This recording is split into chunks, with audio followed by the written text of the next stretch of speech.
Hereby, I open this academic ceremony at Maastricht University. First of all, I welcome Mr. Jonathan Seth Ilgen, and he will defend his thesis, Comfort with Uncertainty in Medical Professionals, an exploration of how clinicians experience and manage dynamic problems in practice. Welcome to all members of the degree committee, and in particular the three supervisors. And the supervisors are Professor Annick de Bruin. She is a professor in medical education, in particular self-regulation in higher education. Professor Wim Teunissen, he is also professor in medical education, but in particular in workplace learning in healthcare. And Professor Glenn Regeer, he is present online, and he is professor of health professions education at the University of British Columbia in Canada. Welcome to you all, and also welcome to the 6 opponents, and I will introduce the opponents later during the ceremony. And of course, I welcome the people here in the aula and all the followers of the live stream. Mr. Ilgen, may I invite you to give a summary of your thesis? Highly esteemed Rector, thank you very much for that kind introduction. Esteemed opponents, family, friends, colleagues, both here in Maastricht and online, welcome to the public defense of my thesis entitled Comfort with Uncertainty in Medical Professionals, an exploration of how clinicians experience and manage dynamic problems in practice. So by way of background, clinical uncertainty is a big part of medicine. This is what we face every day as clinicians in terms of the diagnoses our patients present with, the types of ways we might think about managing their problems.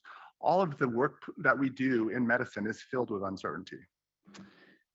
And there's a sense that experts, despite being uncertain, can paradoxically take safe and effective action. And trainees seem to struggle. And there's been this ongoing refrain that trainees are insufficiently comfortable with uncertainty, and this may reflect a training gap. And that is, do our educational programs sufficiently prepare trainees for the realities of clinical practice? And so I'm going to take you on a journey of my thesis today. But before I do, I'd like you to imagine yourself walking along a familiar dark path in the forest.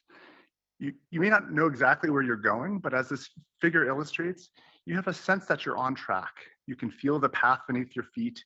You can feel the pitch of the path. You might know where a bough is to duck as you sort of navigate that path. And this is sort of analogous to what we experience as clinicians. We may not necessarily know what a problem is or where it may evolve to, but we have a sense that we're on track. And I found this as a particularly important topic for my work. I'm an emergency physician, and this is part and parcel of what I do at work with patients. And I found myself feeling ill-prepared to pass these skills along to trainees that I precept. And as a researcher, I found myself feeling a bit unsatisfied with the ways in which clinical reasoning has been conceptualized, which generally treats problems as things that have solutions, when in fact, much of what we're dealing with not only is poorly defined, but does not have a clear solution. And so that really forms the backbone for where this thesis began. We had several important research questions that I think will help to guide some of the discussion. The first was to understand the types of circumstances that clinicians feel in the workplace that generate uncertainty. The second is to understand how they notice these moments. How were they experienced? Somatically, emotionally, cognitively? How do they know that they were working with uncertainty? And then in these spaces of uncertainty, how do they make these appraisals around comfort? And how do they use appraisals in these moments to give a sense of how they should be moving through these spaces? And lastly, how are the experiences as novices different in ways that are important for us to understand that gap between experienced and more novice? So we began this approach with a critical review, which drew from a diversity of literatures to have a better sense of how others have conceptualized uncertainty, have thought about things like cues and other things that can give us some footholds for understanding what comfort with uncertainty might actually be. We then engaged in a series of constructivist grounded theory studies, and we chose this approach because we felt like, though colloquially this term comfort seemed to be known amongst physicians working in practice, we didn't have a great sense of what it was, and so we used the participants themselves as a way to kind of build theory, and it enabled me as a clinician myself to engage with those narratives in purposeful ways. Sampling was a really important choice for us, and you'll notice in these studies that we sampled from both experienced and novice emergency physicians. This was intentional, both because we expected those physicians to have a lot of uncertainty in their work, and as an emergency physician myself, this was a way for me to really embed myself in those narratives and probe them in a nuanced way, because it was the workplace that I'm accustomed to. With each of our studies, we began with something using called a critical incident technique. We met our participants immediately following a shift and asked them at the beginning to actually do some drawing, to draw some pictures around experiences where they felt uncertain but comfortable and able to manage those moments, and other experiences where they felt uncertain and stretched a bit beyond their abilities. They felt like they were beginning to sweat, a bit nervous, and to get a better sense of the contrasting narratives that we heard between those two contexts. We then used those as jumping off points for further discussion and explored subsequent cases. So we gained several important insights from our critical review, and I'd like to take you through a few important conceptual advances. The first was this notion of ill-defined problems, and Kitchener brought this into our world as really a nice way of conceptualizing the kinds of problems we're talking about when we talk about uncertainty. Kitchener defined ill-defined problems as problems where there are conflicting assumptions, evidence, and opinion, which may lead to different solutions. And this is different than how we typically frame problems to students, for example, all of which have a definable solution where the clouds part and the angels sing and there's a clear treatment that ensues from that. That's not most of what we do in practice. We then wrestled with these terms of comfort and uncertainty, and in looking through these literatures, uncertainty in particular was conceptualized in all sorts of different ways, from scientific uncertainty, sort of the notion that something could be even known, to really these experiences of uncertainty in practice. We were much more focused on the latter, and ultimately defined comfort with uncertainty as the confidence to act on a problem or wait and observe in the absence of full confidence in one's understanding of the underlying cause of the issue. And as we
were going, how did others around them in the situation seem to feel like things were going as well? One of the other important insights around this notion of comfort is that it was not a dichotomy. Praise and comfort really happened on a spectrum, and there was never this sense of complete comfort or lack thereof. There was a dueling sense of comfort and discomfort, and reaching a sufficient state of comfort enabled them to take the next step. This acknowledges the opposite end of the spectrum, namely discomfort. And discomfort really provided a couple of important things to clinicians. The first was this notion of being more attentive and being more intentional, perking up, sort of paying more attention to a problem, really intensely monitoring in a different way, stepping back, kind of reimagining how a problem might be made sense of, this sort of questioning hypotheses and re-questioning hypotheses. Discomfort really provided some motivation around that. The second was this notion of leaning on others. And we use this idea of borrowing comfort as a way of thinking about ways in which clinicians actually stayed engaged with a problem, but were able to delegate parts of that problem to others. For example, an emergency physician talked about delegating the care of an acute leukemic crisis to a hematologist while he continued to manage that patient's sepsis. So he was able to hold on to that problem, but borrow the comfort of the specialist. Leaning on others also took the form of handing over, so taking the problem to its natural conclusion and eventually transitioning to others. We then turned our attention to novice clinicians in a similar method. And novice clinicians had a lot of resonance with the type of data that we saw with our experienced clinicians. But there was an important new form of uncertainty that was actually about themselves. They were very skeptical in their appraisals of comfort, such that even when things seemed like they were going well, they were feeling this sense of comfort, they were skeptical. It felt too easy. And discomfort on the other end was really hard for them to interpret, because they weren't sure whether it was discomfort because they were learning, or it was discomfort because there was a real threat to patient safety. And that sense of how to use that sense of discomfort was really tough for them to figure out in the moment. So to combat this sense of skepticism, our novices described several different ways that they used to sort of build confidence and build comfort. The first was this idea of mental rehearsals. They would think through the steps they were going to perform before they entered a patient's room, for example. They would cross-check their decisions by watching the others around them, like nurses and social workers, to make sure that they were aligned with how others were thinking about a problem. And lastly, they would follow the lead of their more experienced supervisors or others in the environment, something we refer to as drafting. As we looked at these narratives with our novices, we also had several important ways that they were describing supervision, which was an emergent finding from our data set. They were really talking about this need for supported independence, where they felt that there was predictable and accessible supervisory structures that enabled them to remain engaged with problems that were really at the borders of their abilities. They really wanted to work semi-autonomously. They didn't want to hand these problems over, but they were worried that they didn't want to take a problem too far where they felt like they couldn't get it back, for example, if their supervisor wasn't there.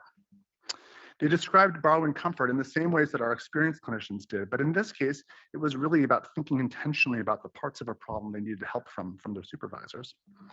They set boundary conditions, how far they would work a problem before they asked for help, for example. And they did some really interesting performative things to actually invoke support when they needed it. For example, we described this notion of pantomiming, where residents would say something in direct earshot of their supervisors, loud enough to make sure that their supervisors could correct them if they were incorrect. Or they would broadcast their thinking to their supervisors to let them know what they were thinking, to build trust in themselves, but also in their supervisors. And so what have we learned through this exploration here? We feel that appraisals of comfort really enable clinicians to navigate these amorphous, ill-defined problems in practice. And they provided contextually embedded processes that are really different than how others have described uncertainty that was in a more solution-oriented way.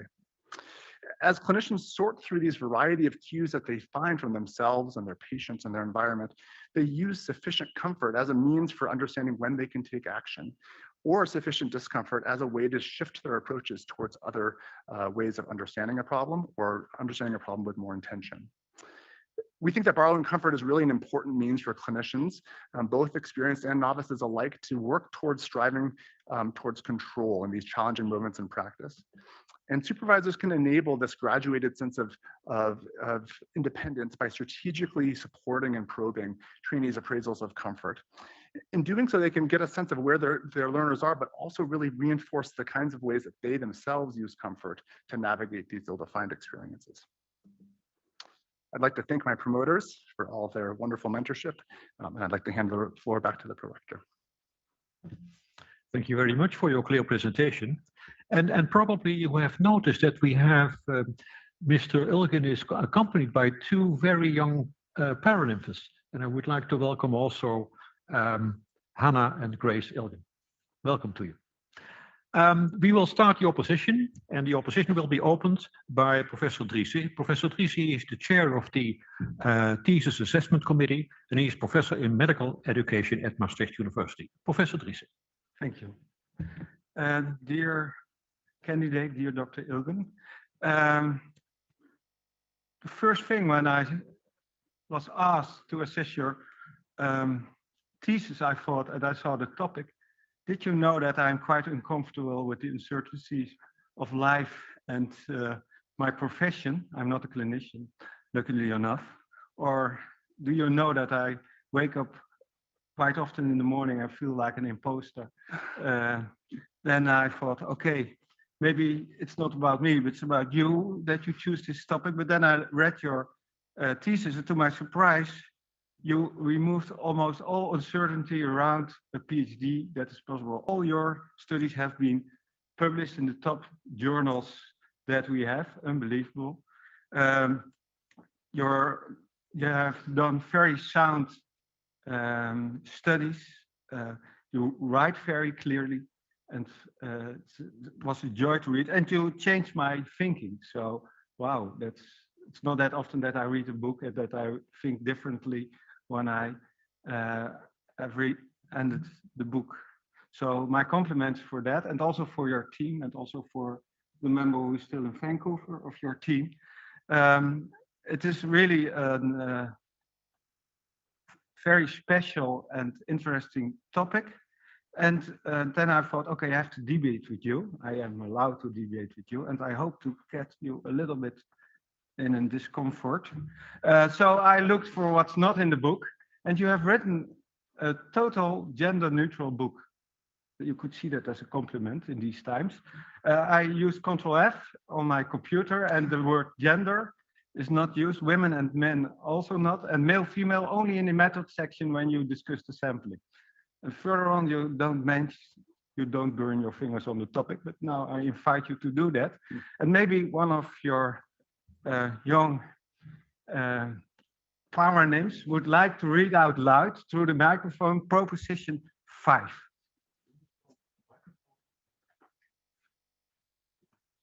Number 5.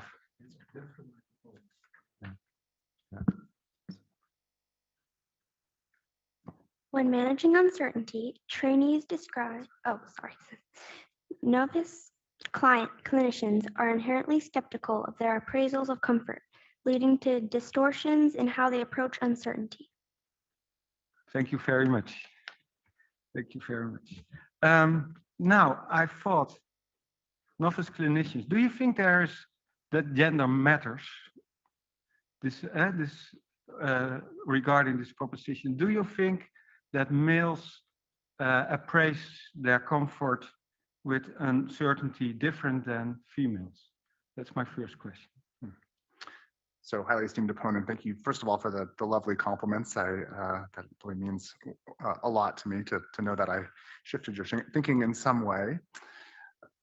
You are right that gender has not figured heavily in how we've thought about this, and I think if I put my reflexivity hat on here, I think as I think about the ways in which I analyzed our data, I'm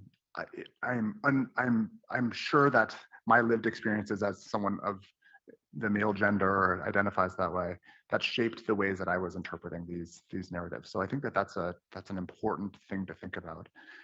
I think diverse genders lead to a variety of different experiences, and I would actually broaden that out from more than just male and female. I think from whatever gender someone identifies, it changes how they are able to move through the world and the ways in which others interact with them. So I think that there undoubtedly are some aspects of power that figure into these social experiences of uncertainty. I think we saw in many of our clinicians' narratives, and I should mention these are clinicians who identified as both male and female, but there was a sense of defensibility that a lot of people talked about as they thought through these experiences of uncertainty and how they can move through them.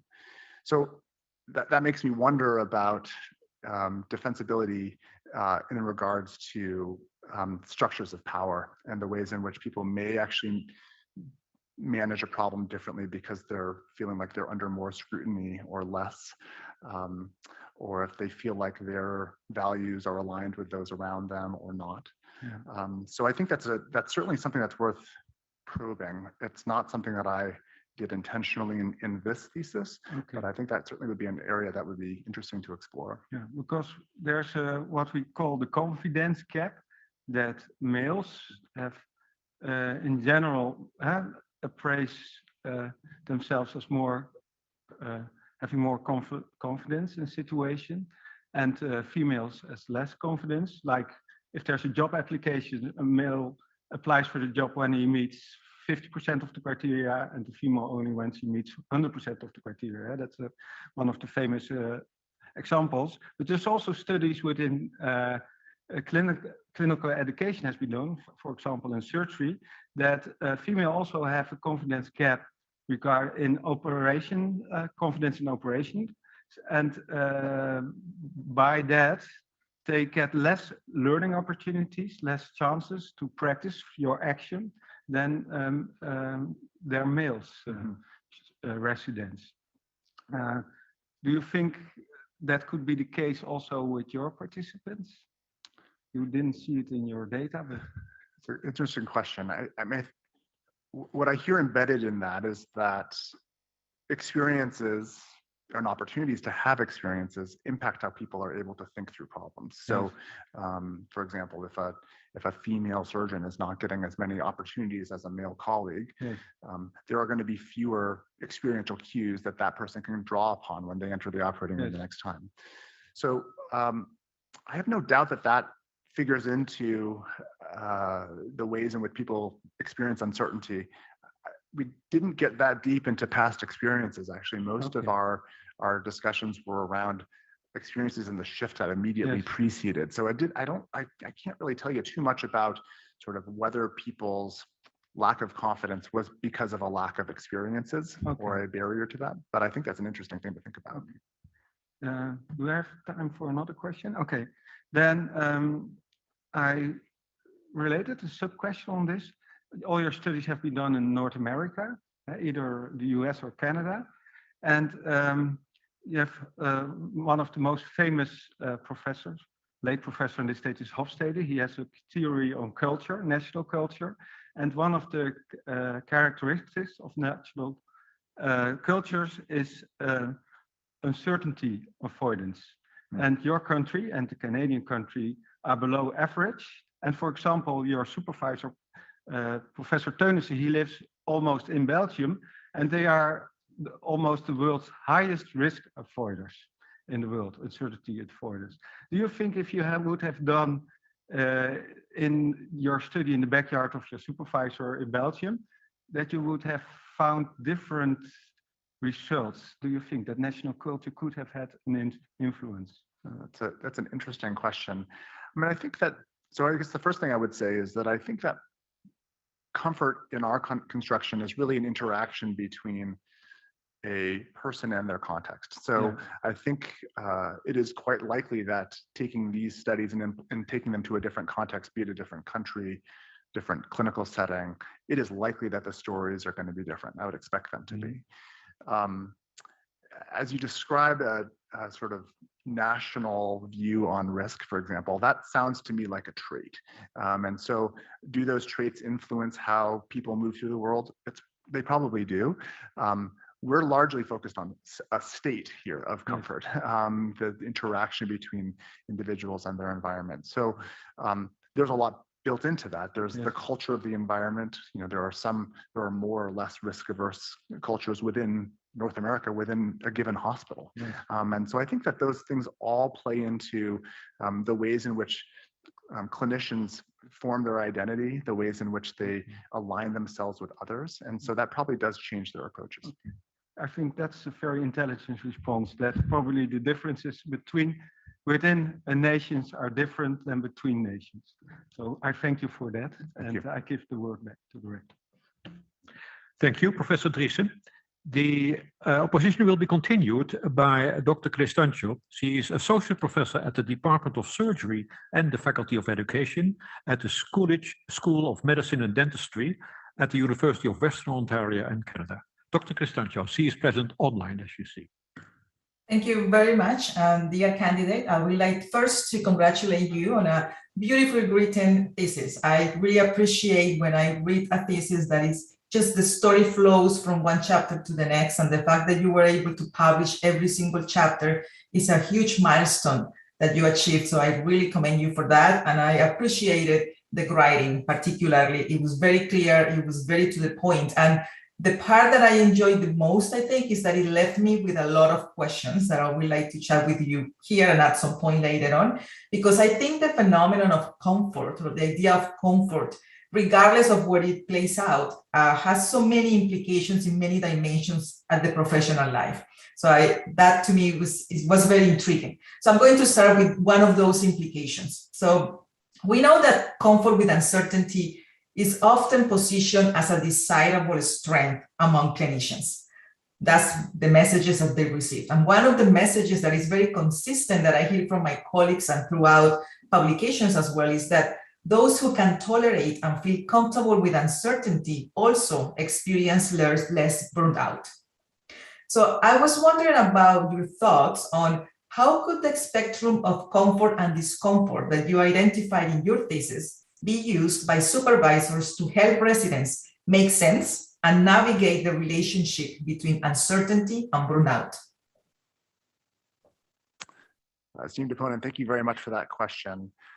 I think most of what I know, let me first just start that. Most of what I know around the relationship between uncertainty and burnout treats uncertainty or tolerance of uncertainty in more of a trait type of manner. These are typically done in studies looking at scales and asking people sort of decontextualize questions around their general approaches to uncertainty. So I like when problems have solutions, for example, and people can respond to those sorts of things.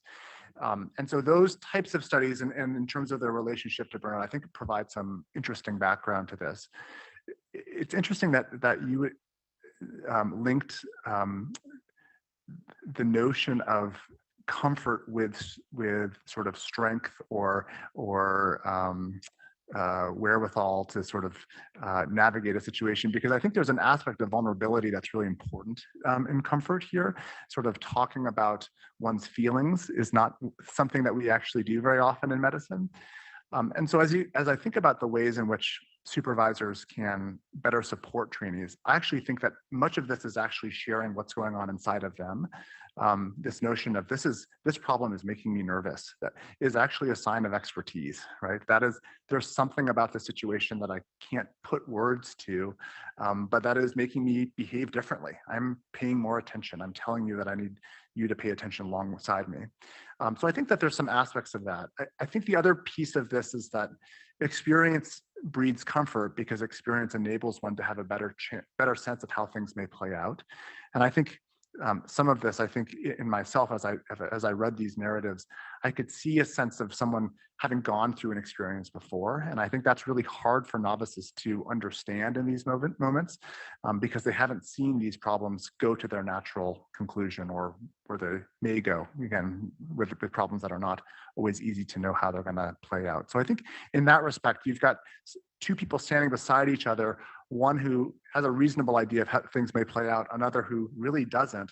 And if they're not talking to one another, they're going to be missing the cues that each is paying attention to. And I think both sides of that conversation are really important. Okay, so that was more like the picking on your educational hat. I would like to pick on your researcher hat. So similarly, the relationship between your spectrum, because I was fascinated that you found this spectrum from comfort to discomfort. How can you use this spectrum to ask questions to help us better appreciate the nuances of burnout in clinicians in general? What kinds of questions do you think can be asked based on what you learned? I mean, I think the spectrum is idiosyncratic. I guess I'll start there. I think that getting a reasonable sense of how individuals, for example, in a supervisory relationship, might rate their comfort in the moment as they precept around a case is an interesting place in which, for example, a novice might express far more comfort than the supervisor, or vice versa. So I think some of those in the moment types of measurements might be an interesting way of probing this in a different way. Again, we've explored these from different perspectives, but in isolation from one another and in a post facto kind of way. We've asked them after the encounter to talk about that. So I think some in the moment measurements, for example, in a clinical learning environment where a preceptor and a preceptee are asked to describe their levels of comfort as they describe a case, and looking for that divergence in different places might be an interesting way to do this. I think there are more positivist ways of looking at this in terms of measuring data, be it heart rate or score on a scale of some sort that someone rates their own sense of comfort, for example. And that would be another way to kind of think about measurements that would get at this spectrum. I think it is, I will say, it is challenging for people to describe comfort. And so I think that really does, in some ways, make it hard for people to talk about this in real time. It was really an absence of things. So I think that we would have to think about that carefully as we ask people to think about these things in real time, because it may be that they are challenged in finding words in the moment. Okay, thank you very much. My next question is, I think you touched on this in your presentation about the fact that some uncertainty can be irreducible. Like, it's not that you don't have the answer and you don't know, it's that there's no knowledge or evidence about it.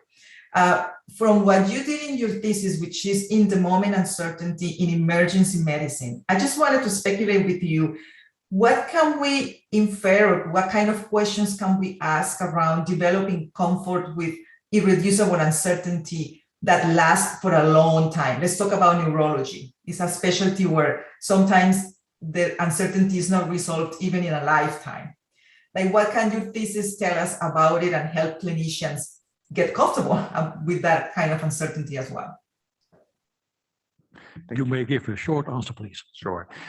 I think, again, this is another illustration of where context makes a big difference. I think primary care is another situation where irreducible uncertainty is part and parcel of the work. I think that the ways in which clinicians walk alongside patients in those settings, I think, is a different set of skills in terms of expressing empathy and actually helping them understand what parts are knowable or not.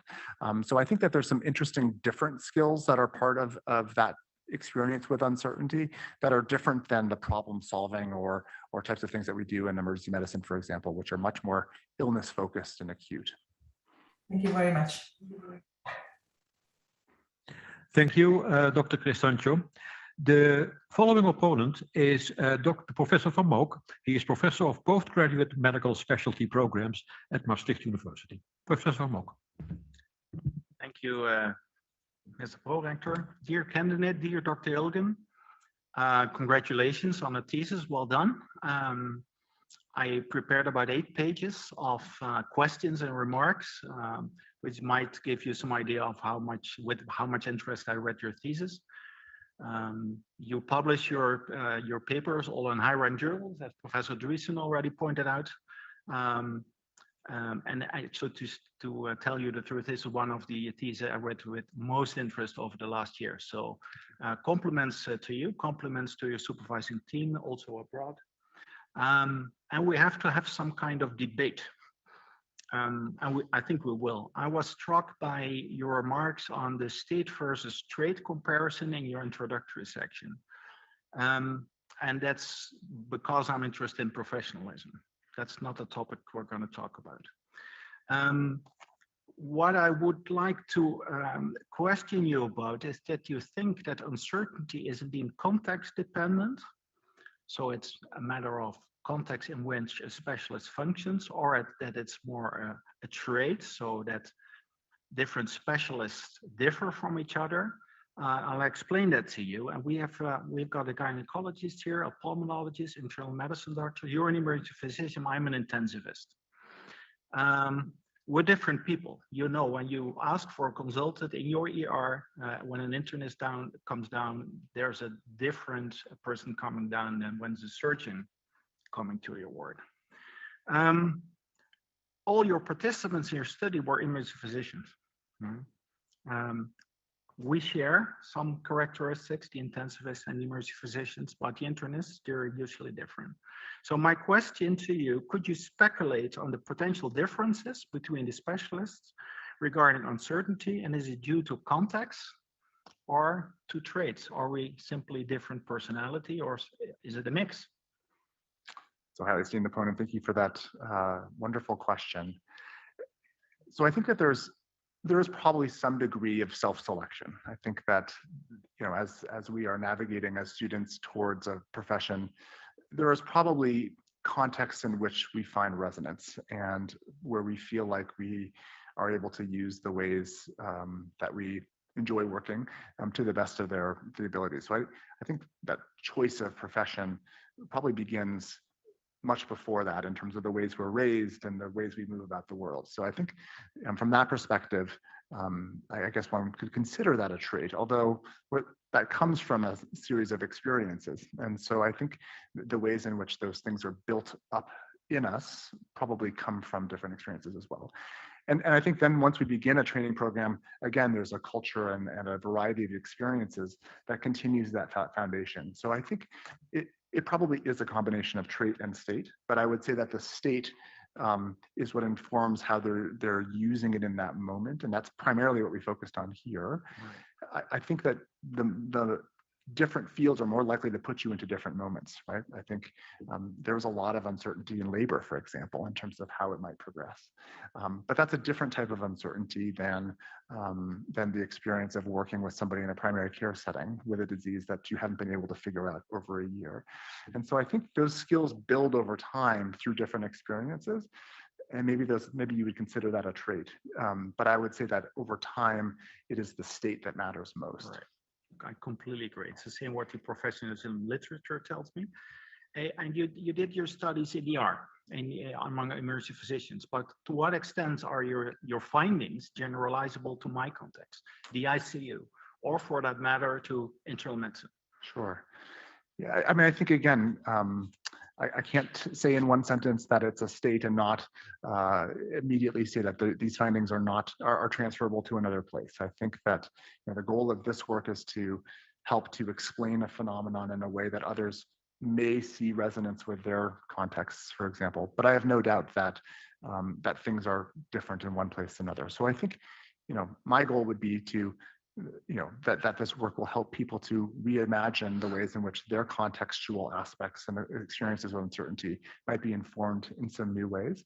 But I think there's more work to be done. Right. But answering my question, do you think the results, because we are alike, I think, you can give me a candid answer. You think your results from ER are generalized to my context? Obviously not to internal medicine, but to my context? I do. And I do for a variety of reasons. I think the problems with which you and I care for are often poorly differentiated. I think there's a lot of variation in the ways that people understand ill patients, where certain findings may or may not be elucidated on exam. I think ways of understanding what treatments are likely to work. There's a lot of variation even between your colleagues. And so that to me is very resonant with my experiences in the emergency department. These are problems that don't have definitions yet. And so the ways in which we manage through those experiences are likely to be very similar. And I actually think there's a lot of similarity with medicine and obstetrics and gynecology as well. I think, again, there's this sense of knowing that I'm on track, even though I'm not yet sure where I'm going. I think that as I've talked with clinicians in other spaces, that gut sense is fairly universal. Right. I would love to talk to you about the consequences for undergraduate and postgraduate medical education, but I think for the sake of time, I will hand the word back to the board. Thank you. Thank you for your answers. Thank you, Professor Van Mook. The opposition will be continued by Dr. Zwaan. She is assistant professor at the Institute of Medical Education Research in Rotterdam, and she is affiliated with the Erasmus Medical Center, also in Rotterdam. Dr. Zwaan. Thank you, Pro-Rector. Dear candidate, well, it's very nice to see you, and congratulations on this wonderful thesis. I think it's an excellent thesis.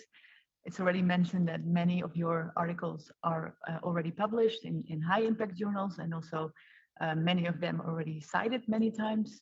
But I think the most impressive to me about the thesis is that you really took up this challenge to dig into such a complex topic. I think a topic that has been overlooked and a topic that hasn't really gotten the attention that it deserved. And I think you did it in a very good way, really looking at it in depth, using more qualitative methods, grounded theory, critical incident technique, and you captured the reasons for experiencing uncertainty, factors that provide comfort, and how uncertainty can be managed. And I also thought the differences between experts and novices were very interesting. So I very much enjoyed reading your thesis, and it definitely contributed to increased uncertainty and discomfort on my end of how much I know about this topic. So, but I think that's a good thing, right? Because this is a cue to monitor and learn even more. So what I would like to discuss with you today is about overconfidence. As you know, I'm more from the field of patient safety and diagnostic errors. And in this field, we are more outcome-based, and I think you have shown a very nice alternative approach. But what is often said is that a main cause of diagnostic errors is overconfidence. Overconfidence and also poor calibration, not knowing when you are right or wrong. And often this happens when there's poor performance. So if someone is wrong, they more often think that they're right. Well, I think most of the studies who studied this in my field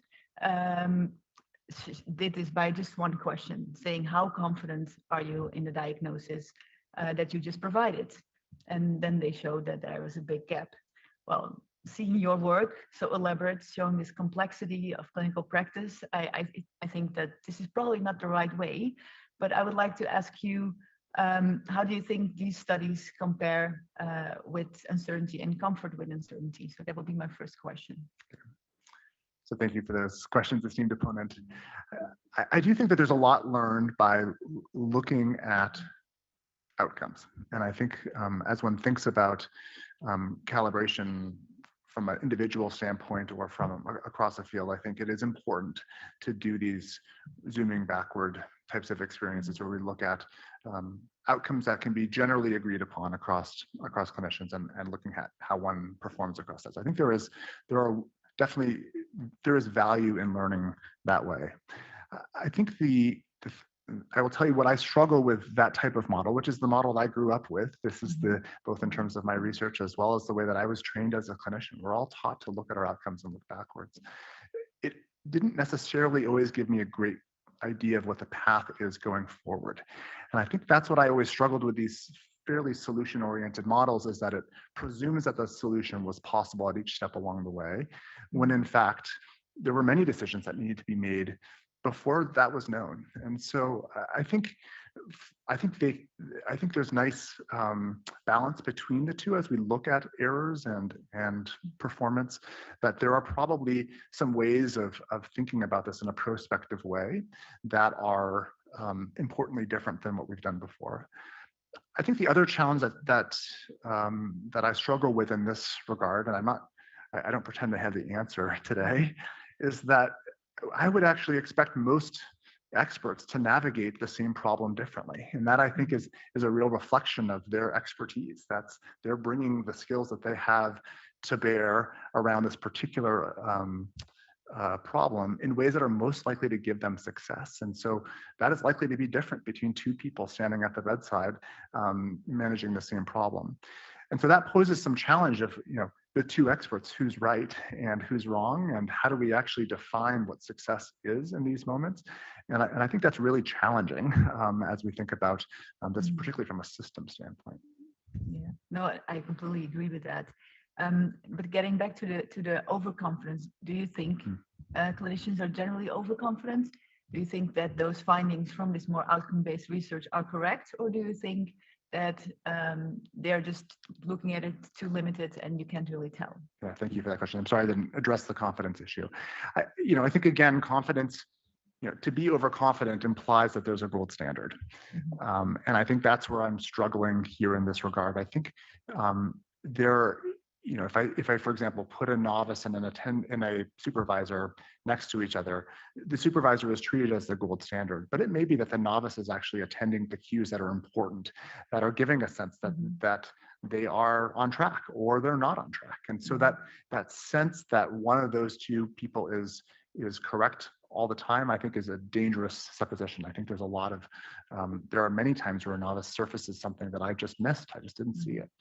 So I think that there's that. I think if you look across experts, so some people who are at the same level, again, I think there is a challenge of defining what the right path is. And so, in that respect, I think this is a positivist notion in the sense that there's a truth there. And I think overconfidence is really tough when you're doing it from a constructivist type of paradigm. Because again, I'm not sure if I can tell you which approach is the right one for each person.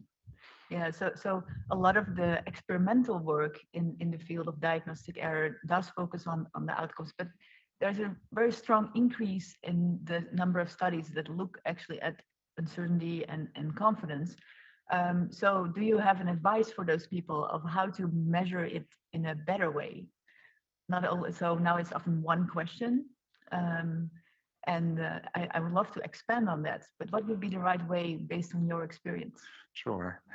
I mean, I think that again, comfort or confidence, whichever you use, is a holistic appraisal that comes from multiple different sources. So whether somebody is or is not confident in these moments matters less to me than where that cue is coming from. And so I think in some respects, using that as a probe, for example, I see that you're feeling pretty comfortable here. Tell me what gives you that sense that you're on track here. I think it is those second questions that are the more important ones. I notice that others feel like I'm on track, or I'm not sensing that. People feel like I'm off track. I'm noticing that I gave this and the patient looks better. Okay, well, you're attending to some important things. Just that gut sense of, I just know that I'm on track. I think that's important. And we don't actually usually talk about that actually as clinicians. And so, I think there's probably somewhere in the middle where you could get a sense that yes, you're more confident and you can look at downstream outcomes. But to me, it's what are these people paying attention to? How are they regulating themselves in these moments and using others around them to regulate collectively? That really gives me a sense of whether they're able to manage these moments effectively. And that's what I care about. Yeah. Thank you. This is great advice to look further for not only the answer specifically, but also the why. So thank you very much. I'll give the word back to the Prorector. Thank you. Thank you, Dr. Zwaan. The next opponent is Professor Smink. He is Professor of Quality Improvement of Residency Training at the Catharina Ziekenhuis and at Maastricht University. Professor Smink. Thank you, Mr. Prorector. Dear candidate, first of all, I would like to congratulate you and to compliment you on your PhD thesis. And I also would like to include your PhD research team in my compliments. It's a wonderful thesis. And I really like how you disentangled the problem of having feelings of comfort or discomfort with uncertainty, which every practicing physician inevitably will have, and what this means for training residents. In your thesis, every study nicely builds on the previous one and gives us a very meaningful insight into the problem, giving us practical advices on how to help our residents with dealing with the problem as supervisors. So it goes without saying that being a practicing pulmonologist myself and a supervisor for my residents, I've read your thesis with great interest and joy, and I feel very privileged to be offered the opportunity to discuss with you some of your results during this academic ceremony. And first, I would like to discuss with you the way you conducted your studies, and especially the results of chapter 3 and 4. And as I don't know whether I'm sure, but I think you have based the results of these studies on the same set of interviews you did. If I'm correct, that these were 12 faculty members of your ER unit. Then my first question would be whether the research question of chapter 3 and chapter 4 were formulated before you made the interview guide, or was the research question of chapter 4 formulated after you analyzed the interviews for chapter 3? Highly esteemed opponent, thank you for that question. So as you might imagine, moving from a critical review where we were conceptualizing this notion of comfort with uncertainty towards our first qualitative study, our interview guide was our best guess at ways that we might be probing into these types of experiences. And so to answer your question, the questions around discomfort were very much something that evolved as our data collection continued. So we were really expecting comfort to be much easier to talk about than what we found initially. And I think as we listened to these participant narratives and evolved the questions we were asking, this notion of discomfort and these palpable aspects of your heart racing and these emotions really seem to be important to pay attention to. So the data collection happened concurrently for both studies. It is the same participants. The questions around discomfort evolved into the interview guide as we continued on. They did not figure heavily into our initial construction. The research question for chapter 3 was developed during the analysis of the interviews. Chapter 4 around the discomfort, is that? Yeah. That was developed as part, yes, as our interviews progressed. That was one of these emergent themes that became really important for us to attend to, and we added additional probing questions around that. Because I wondered if you formulate your research question afterwards, whether or not you might have missed important themes because the interview guide was initially based on your research question of chapter 3. Yeah, I think that's an excellent question, and I think I guess I would say the initial interview guide began with 2 probing questions around that we had people do drawings around. The first was one in which they felt uncertain and comfortable, and the second was one where they felt uncertain and stretched at the borders of their abilities. Now, as I reflect on that now, that sounds a lot more like discomfort. And so I think in some ways we were probing that from the beginning, but there probably are some aspects of discomfort that we might have thought about differently had we begun with that in mind. But I'm not sure if I can think of them offhand. I mean, I will say that, again, this question of comfort and discomfort really emerged, or the sort of narratives around them, they were in all of our transcripts as bookends to each other. There was always a sense of comfort and discomfort around every narrative, even when someone felt like it was a problem they were managing adequately. So, I think we were getting at discomfort pretty quickly, even if it wasn't our intention from the beginning.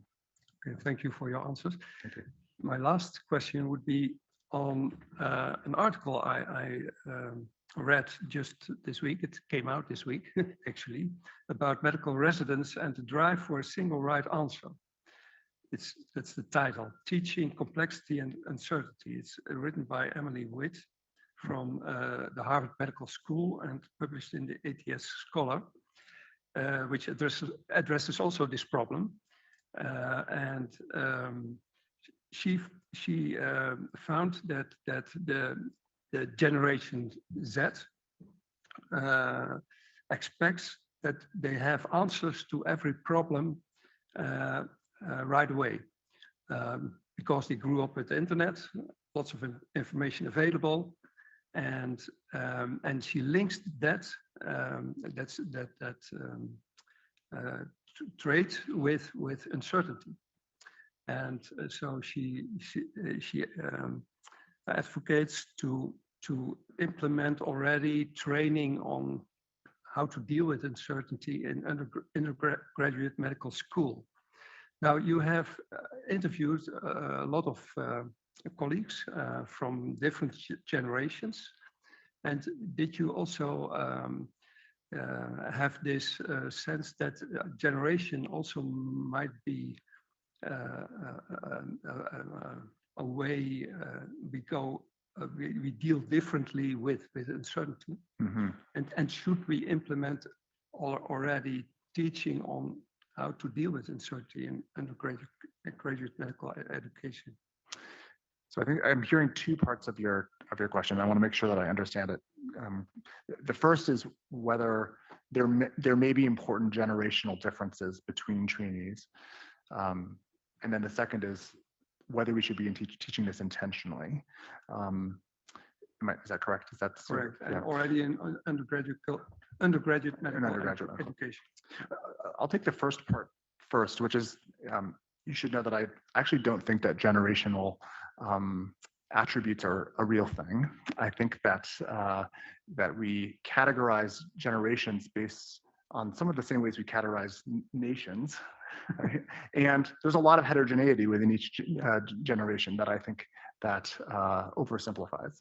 So I think the comment that because a particular generation has new tools, for example, such as the ability to access the internet very easily, may lead to some different behaviors that are important because the context is different than, for example, when I was going through medical school. So I think that aspect of how people work through problems is important to continue to evolve depending on the tools that are available at our fingertips. And I think that this is likely to change with, think about artificial intelligence and machine learning and things like that, that these are some tools that clinicians 10 years from now are going to be different than what we have at this point. So I think that's likely that's going to shift their approaches.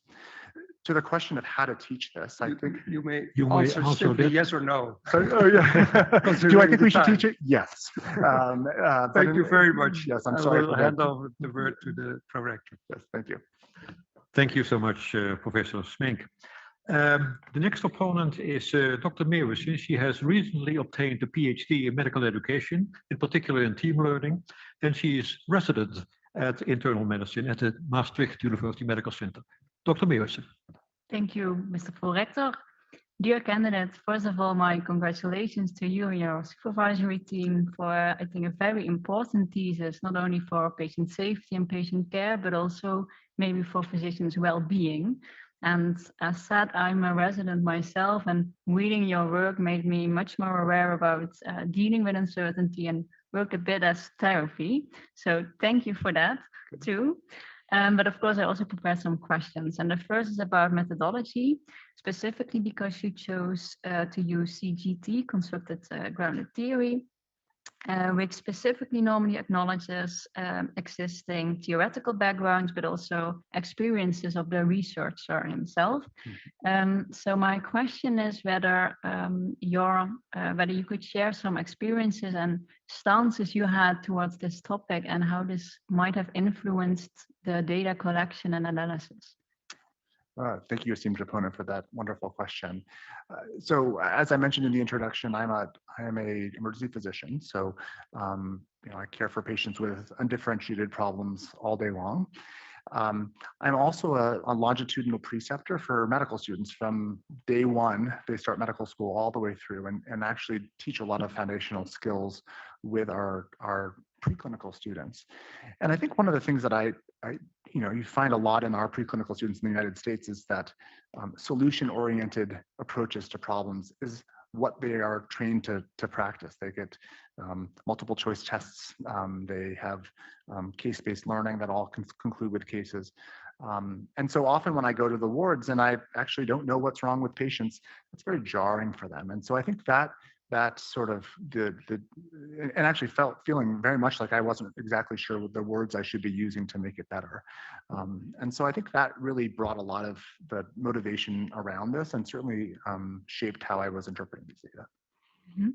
And maybe to follow up a bit also on that is that I noticed that you did a lot of data collection in your own institute and in Canada. And you indeed acknowledges that then, of course, you know the field and what's going on, and that has some pros. But could you also reflect on possible side effects of that choice and how you maybe minimize those in your research?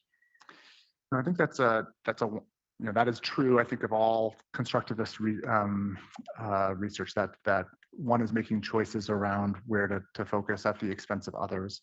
So I do think that there were several aspects of that choice that, for example, we're not only working in emergency departments, we're working in high resource emergency departments. So the difference between even a high and low resource emergency setting is very different.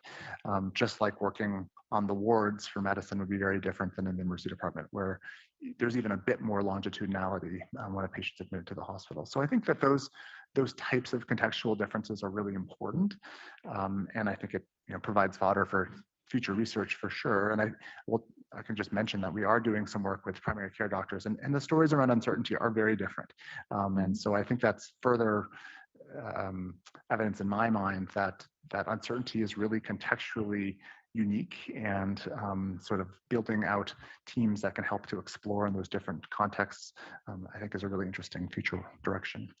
Do I hear you say that you may be more surprised now looking into primary care, and maybe you were not that surprised when hearing the answers your own colleagues gave? Or I mean, I think so you're right that there was a lot of resonance in my own mind as I heard these narratives. These were stories that felt very natural to me.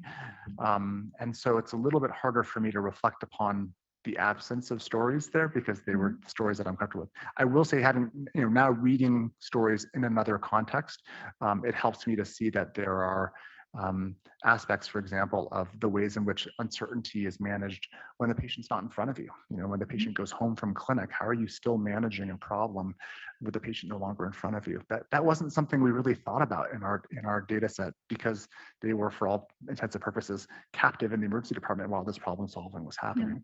So I think that was probably a gap that I hadn't anticipated that I should have. Oh, I'm curious to read about that. I'm moving towards my interest about teams, because you do mention the importance of teams, for example, in chapter 4, to borrow comfort and getting reassurance, in chapter 5, about how peers and supervisors can help. And you also just mentioned how people often used indirect verbs or words to let supervisors know that they needed help. So my question is, what would your advice be to create sort of an environment or a culture in our field that makes it possible for, I think residents, but also maybe physicians, to get the most out of those teams, to be open about uncertainties and be vulnerable, as you said before? Right. I think that's a wonderful question. I think vulnerability is a big part of that, and sharing these senses amongst each other in an environment that it doesn't necessarily, it's not framed as a way of taking away opportunities. For example, if a learner, for example, expresses uncertainty or feeling like they're over their head, that is the code word for the supervisor to come alongside them.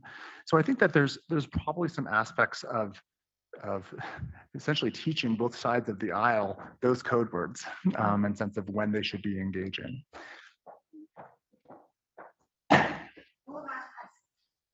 As you see, Mr. Ilgen, and have heard, the time for defending your thesis has passed. The committee will now withdraw to discuss the quality of your thesis and the quality of your defense today. And I would like to ask you to stay here until we return with the results of our deliberation.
Mr. Ilgen, the committee, the degree committee here present, on-site and online, has assessed the quality of your thesis and your defense.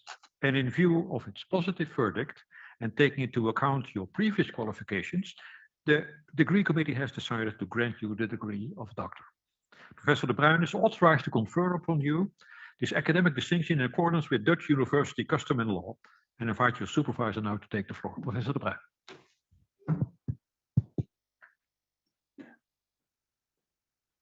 Do you promise to work in accordance with the principles of scientific integrity at all times, to be careful and honest, transparent, independent, and responsible? Yes. By the authority vested in us by law and in conformity with the decision of the committee here present, I hereby confer upon you, Jonathan Seth Ilgen, the degree of doctor, and grant you all rights attached by custom and law. As evidence of this, I now present you with a degree certificate signed by the rector, the secretary, and the other members of the committee, and affixed with the official seal of the university.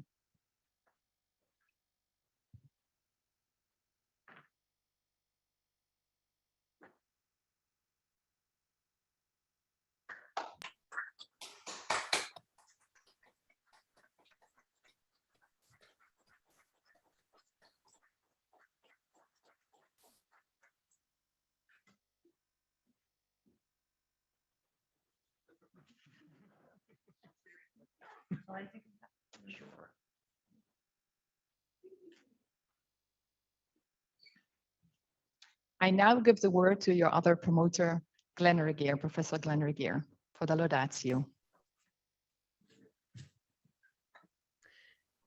Well, Dr. Ilgen, congratulations on reaching this point in your PhD journey. It's no surprise, but nonetheless a great pleasure to see how successful your program of research has proven to be. I know I can speak for Anik and Pim as well as myself when I say it's been a great pleasure to have worked with you on this. So thank you for inviting us along on your journey, and sincere thanks to Grace and Hannah and Anne for sharing you with us over the past 5 years. I remember fondly the time that we spent in Seattle back in the spring of 2015 and our discussion of what we really meant by the term medical diagnosis. I can't honestly remember whether you were thinking about a PhD then, but your passion for scholarly thinking, for exploring, developing, and learning about new concepts was certainly evident at the time. And that passion has remained evident throughout your PhD, which is, as any PhD student will tell you, no small feat.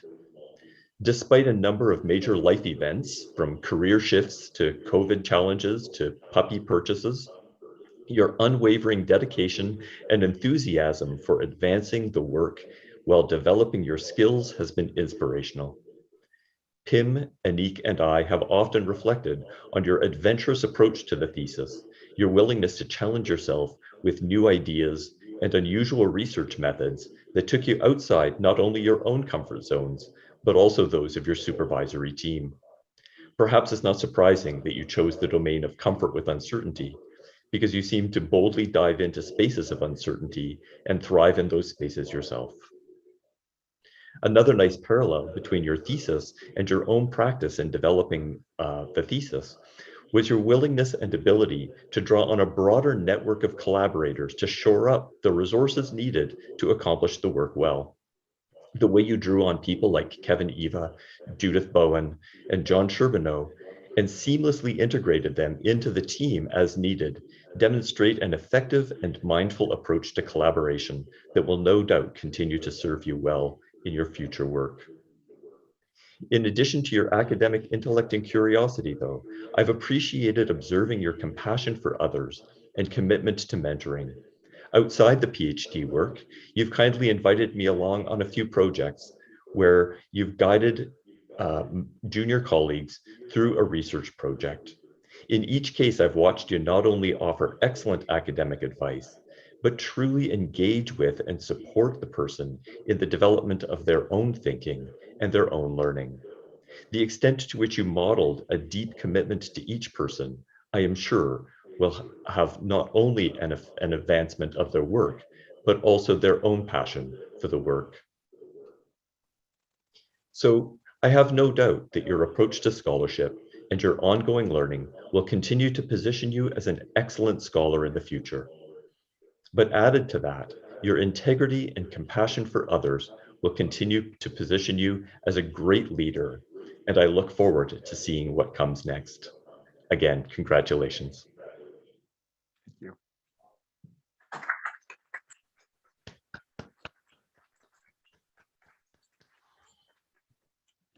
Esteemed Dr. Ilgen, dear Jonathan, it's my great pleasure to congratulate you with your doctorate and the honor that you have acquired. And I do that also on behalf of the Board of Deans of Maastricht University. And maybe I may share with you some impressions of the committee. Well, we have seen a very good and clear and nice presentation. We really enjoyed it. And also, your thesis is really very high quality. And it's not an easy subject that you researched, and we can see that you have it well studied and also published in highly ranked scientific journals, and I congratulate you with that. And your defense, we have seen that you were, as we said, you were very comfortable with uncertainty for today and for your defense. And we saw a very adequate defense on almost all questions that have been posed to you, and you showed your expertise on the topic. And I would like to congratulate you, but also your three supervisors, Professor De Bruin, Professor Teunissen, and Professor Geer. You may be proud on the achievement that we have seen today in the form of a very good thesis and a very good defense.